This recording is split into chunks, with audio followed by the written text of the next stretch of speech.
دائما امتنانهم لاشقائهم في تونس وتحديدا ولايه تطاوين.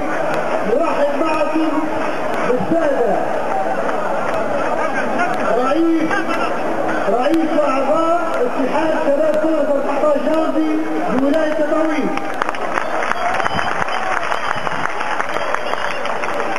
بسم الله الرحمن الرحيم والصلاه والسلام على اشرف المرسلين. في البدايه اود ان اقول وبالعربيه الدارجه كما نقولوا في تونس، لن تصدق اننا موجود حاليا امام الشعب القوي، الشعب العظيم.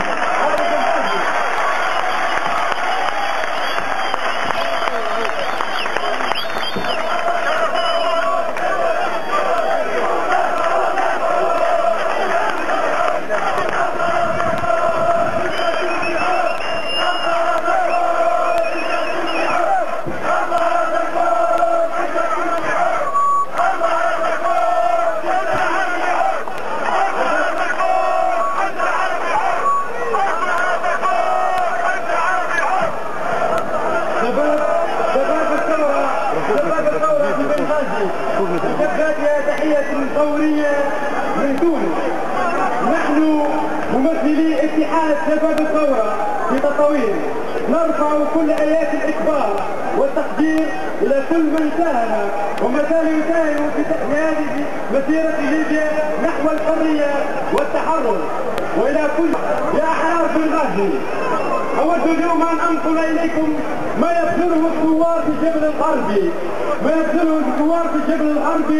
من مجهودات فوق الوصف لمقارعة الكتائب بأسلحة لا تذكر، ولكنها عزيمة الرجال التي لا تعرف المحال.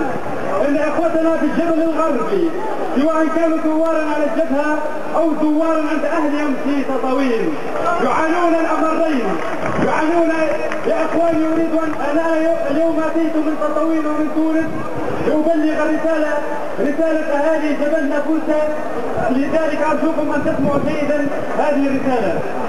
أخوتنا في الجبل الغربي سواء كانوا ثوارا على الجبهة أو ثوارا عند أهلهم في تطاوين يعانون الأمرين من نقص بالإنتاج والتموين والأدوية.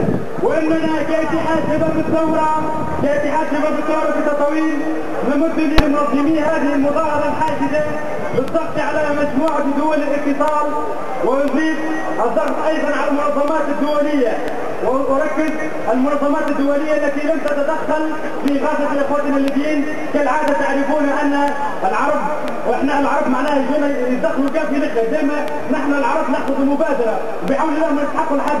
احنا العرب كتونس وليبيا اثنين الحرب واحدة بحول الله. وأضيف الضغط أيضا على المنظمات الدولية وغير الحكومية من أجل ضخ المساعدات الكافية.